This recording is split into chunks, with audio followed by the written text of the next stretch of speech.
exciting. So exciting. Welcome to the very first episode of Peel Good, a podcast that brings you juicy marketing of yesterday, today, and tomorrow. Brought to you by skilled experts in different fields coming together to share their opinions and knowledge on creative marketing trends. And as our very first podcast, please just be nice to us. We are in a working office that has a train coming by almost every 30 minutes. So if you hear a little bit of a train, it probably is one. We are Clementine Creative Agency, a marketing and creative agency based in Atlanta, elevating brands through everything from web and social to branding and print. I'm Emily Knowles, the account coordinator, and my position is to kind of manage daily tasks between internal projects and clients, making sure that all their needs are met and we are doing everything on our end to make sure that they are prepared for their project or campaign. And I'm joined today with our social media manager, Rachel. Yes, I'm so excited that you brought me on for the very first episode. Absolutely. We're really excited about 2020 in general, but we wanted to talk about social media today and where we see it going into the new year, especially with some brand new viral platforms that really became popular in 2019. And now we're just going to see them grow even more in 2020. Right. And as the social media expert, you kind of brought me on to a social media platform app that kind of went very viral in 2019 and will definitely be more so in 2020. Yes. That app being TikTok. Yes. Yeah, TikTok is so fun. If you're not on it, we're going to tell you all about it today. So what TikTok is it's a video platform of short form video, whereas YouTube is a little bit longer form. TikTok is video between 15 seconds and 1 minute. And what really makes TikTok special is the really specific audience that's on there. So right now, the audience is very young. I'm talking like 15 years old is probably like one of the average ages. And so really we'll have to figure out how to use that platform for brands and kind of target that audience. Yeah, absolutely. And actually, I remember being on Vine way back in the day. And, you know, I feel like TikTok has kind of based a little bit off of Vine in the sense that you, on Vine, had 6-second clips that had to come together, targeted more to a older range, because like you said, TikTok is more in that field of 10 to 21-year-olds, definitely Generation Z. Which we both miss. So we're coming in on the tail end of actually getting into TikTok. But it's fun because we sit there, we learn dances. We have multiple people who are using the platform for more like showing their creative side. Right. In the sense that they're showing the trends, the fashion trends, and how they make fashion and the passion they have into art, and showing like some of the paintings that they do, things of that nature. Like they're really honing in on making it a brand for themselves in a sense. Showing their talents. Yeah. Whether it's dancing, art, cooking. Absolutely. Yeah, it's a wide variety. And actually, as a user myself, I can see when I'm on the app how important it is that everyone is actually a content creator in themselves. I haven't created TikTok yet. I know you have. But you are a content creator in that sense. Right. And everyone on there is a content creator because it's easy access. Like it's an app on your smartphone that pretty much everyone now has. So easy access. And then even at this young age, you're learning all the skills that come with a TikTok, being the editing skills. Yeah. So we have people learning to overlap music, cutting frames, really use different effects. Absolutely. Yeah. And I feel like we got that with MySpace a little bit because we got to do a little bit of coding on the back end. Right. But these kids in this generation are using it for editing skills. Yeah. They're really showing their creativity and, like I said earlier, their talents. So there are the uber creative kids, we'll just call them kids, users on there, and they're either using special effects or their creative mind to make the different sounds. So they'll reuse sounds from other users in their own creative way to fit their own life, and that's really why people are going viral, because their creativity either, one, stands out as something really special, or two, it really people relate to the content that they're creating. Exactly. And honestly, it's just really easy to become viral too. Yeah. Because you make something that's fun or something that you relate to, and it can lead to something that has over 1 million views in a matter of 24 hours. So the validation that you get from knowing that you're putting your passion out in front of people to view, and you're seeing a result from it that is vastly building large numbers overnight, it can really build your confidence into knowing that it can be a beneficial app to start putting on. Right. Whereas, and maybe you'll have a little bit more insight to this, Instagram can become very competitive at times. Yes. I'm still waiting for my viral post on TikTok. Right. But I am putting out great content, so it will come eventually. But yes, Instagram, and we'll get into this probably a little bit later, but Instagram's just becoming so competitive with algorithms and everything that TikTok really is giving its users all of the capabilities and the keys that they need to go viral. Exactly. And we'll see kind of how that relates to brands and TikTok from a brand standpoint. Exactly. And as much as I miss Vine, because I think Vine became my life for a little bit, and I actually made Vines myself, versus TikTok, where I kind of just have it as a nightly routine of 3 hours scrolling through my TikTok feed, which is also cool because you're pushed all these. It's not that you're going to search for these different videos. You're definitely pushed them. So another way to become easily viral and for people to see it. For sure. And for this reason, I feel like TikTok is definitely going to outlast even the lifespan of Vine, which was 6 years. Right. Yeah.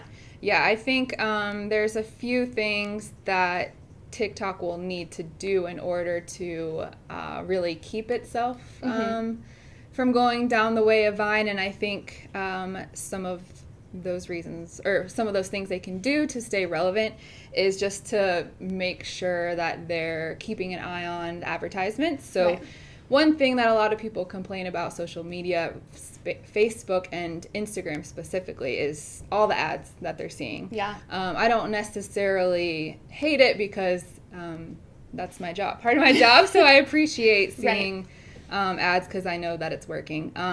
Yeah, you definitely see the value in it from a brand standpoint, taking advantage of how well the platform's doing. So when you become the user to someone who also works as a social media expert, you see it from user to brand standpoint. Right. And so I feel like there's definitely a business model of sorts that comes with TikTok. That's not just simply creating viral dances or viral videos that are just really funny of you singing songs to your dad and getting his reaction. There's definitely more of a key business model that attracts brands. Right. And I actually did a little bit of research into what someone would say with more of an expert opinion than myself, which is someone who is in Europe, who is the marketing director of monetization and partnership, and he's looking into making TikTok more viral in Europe itself because it's really popular in America. And I believe the app is actually owned by China. So it's really big in these certain countries, but to actually get it worldwide and use it as a platform that it can be, Europe is trying to get onto the train as well, but it first needs to be pulled into it.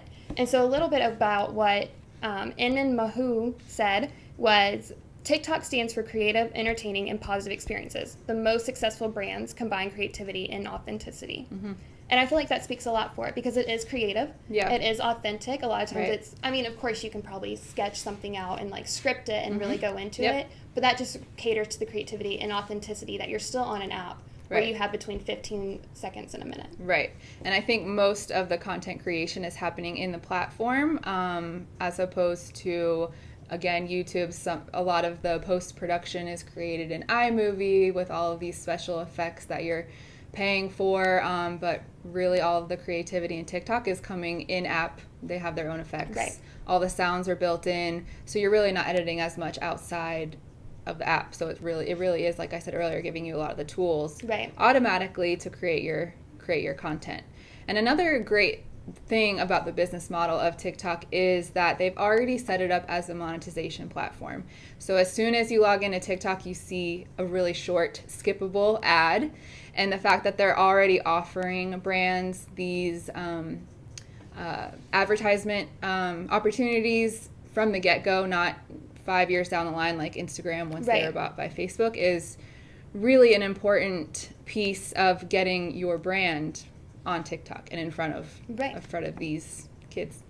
And saying that, getting these brands in front of these kids, I think it kind of goes back to what we've learned in maybe Marketing 101, is that kids have a lot of purchase power in the home. So when you're putting yourself on a platform that's technically meant for kids, you're putting your brand in front of them and kind of influencing them on the different brands or product that you have. That is just seamless too, because you're just scrolling. It's just kind of, it's not invasive in any means. It allows you to skip ads at the beginning when you enter the app. So it definitely has a hand, and I definitely think it's all coming back full circle. Right, and take a look at the case for those mini brands that are so big on TikTok, where I think, I'm not sure, Target sells them, I think, but it's just a little ball, and it comes with all of these it's a surprise. You unwrap it, and it comes with little miniature versions of Arm & Hammer baking Jif peanut butter. Right. Yeah. You can't use it, but that's just another. But it's just another way how this random product went viral, and now all of these people are buying these products, and you know your mom's going to buy you that at Target. Like you're not necessarily going exactly to get it yourself. And it's not even so much that now Target's benefiting from this as much as like the brand itself who makes up the mini products.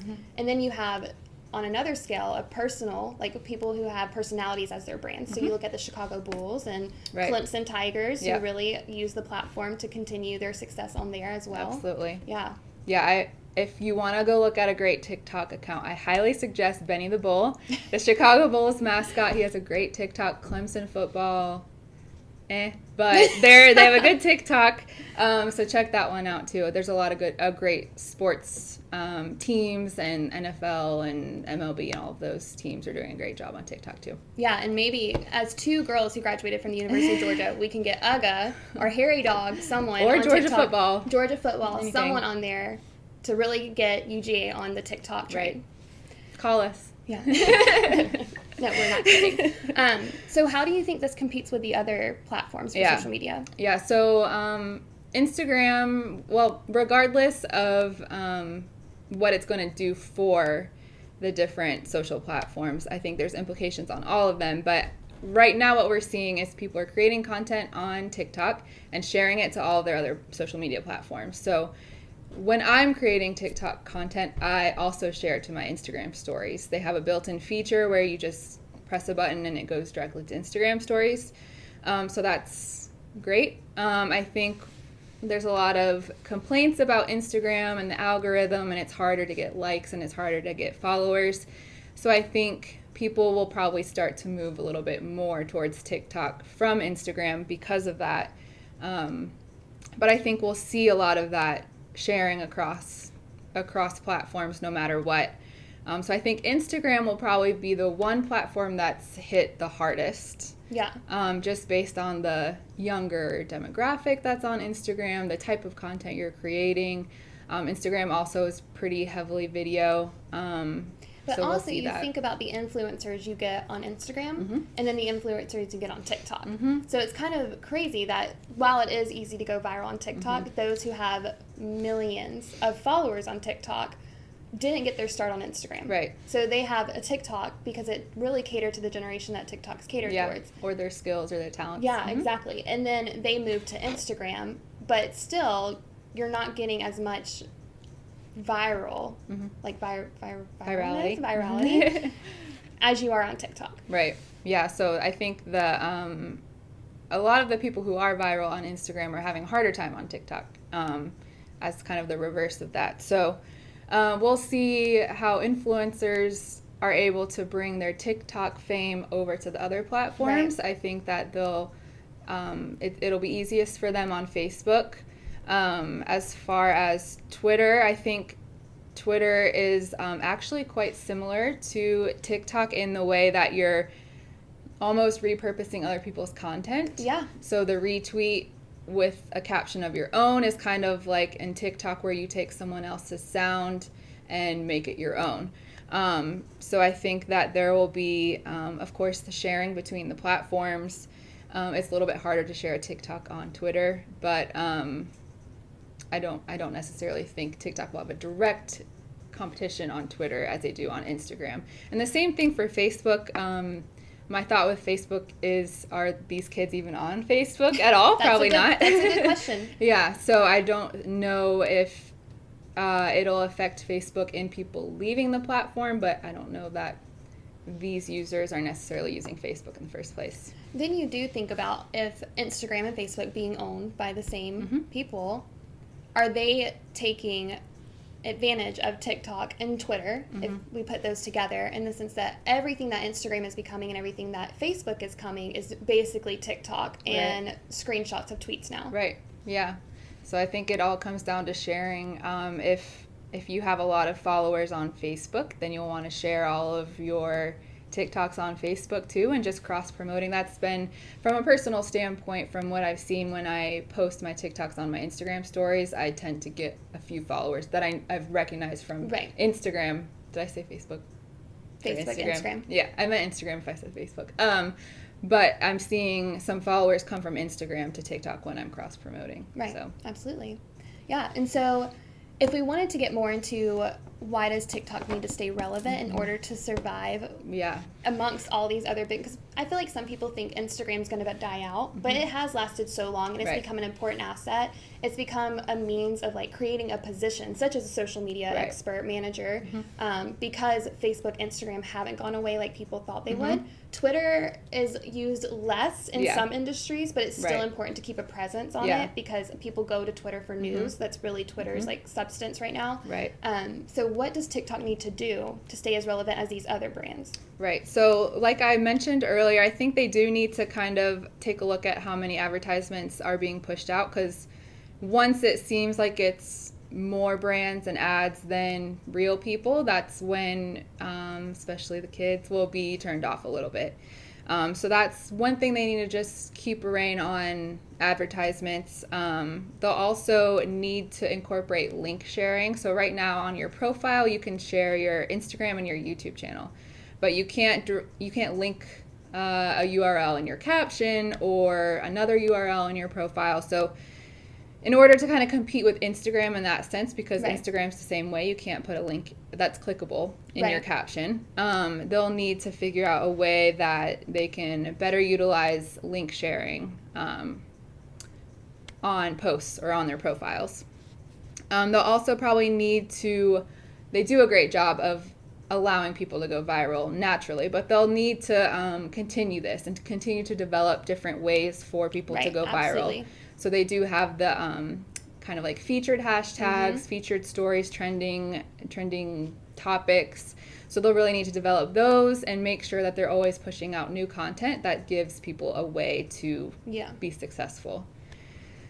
And then listen to their users. Absolutely. So we know the younger generation is quite vocal, especially about things that they don't like. I think a lot of people are that way on social media. So they need to kind of take stock of what their users are saying, what they're saying across platforms about TikTok. One thing that Instagram gets a lot of grief about is everyone hates the algorithm, but they won't change it. Exactly. So they need to really listen to their users and see what they want and how they're using the platform to develop some of their features. Absolutely, yeah. And I think a new way that brands can even get more involved so that they're not so invasive and not becoming so overcrowded that it turns a lot of the users away from the platform is they could probably start doing product placements of sorts that don't seem so obvious. Right. But when you're using a product placement such as Coke, for example, and you have a Coke can in there, it seems less obvious. But when you're using someone with millions of followers, it's obviously a placement. Yeah, I think from what I've seen, just in my nighttime viewing as well, is that there haven't been a lot of brands, from what I've seen, that are tapping into these TikTok influencers and TikTok stars to do sponsored content around products. I have seen a few, but I haven't seen enough. And I think that is one of the biggest opportunities for brands on TikTok is to really, if you have a younger audience for your brand, get on there and pay one of these users to create a really awesome TikTok video around your brand. Exactly. And that is definitely where we kind of see that heading, is promoted content through influencers there. And I don't think we give Generation Z enough credit to the passions that they portray on this app, because a lot of them have now opened up their own shops, online shops, that were made big from posting to TikTok itself. So you're getting a lot of monetization in a sense that these kids who are out here putting themselves in front of people and are getting noticed for it. TikTok is getting a lot of reach for that, because people are going to see these people, but they're not exactly paying these people to post on there. So when they take that and they're like, okay, I'm noticing that I'm getting noticed and I'm going to get paid for it. So, and TikTok's not going to pay me for this. So I'm going to go create something to where I can get paid for my talent. Yeah. And I think that's one of the best things about social media in general, is so many people have hobbies or talents or interests, and you can really share them with so many people. Right. So if you have a unique product or a unique service, and you find someone who specializes, like let's say you find a baker and you're a chocolate chip company. I don't know how many are there out there. But that's really a perfect product placement. Have this baking user create a special recipe video with Absolutely. your chocolate chips. Right. Yeah. And it's just as easy as that. Yeah. It always is. Yeah. We always make social media so much more complicated. Absolutely. Or maybe social media it's difficult, is but it's sometimes it's the easiest or most natural things that come to you are the ones that are most successful. Exactly. Mm-hmm. Mm-hmm.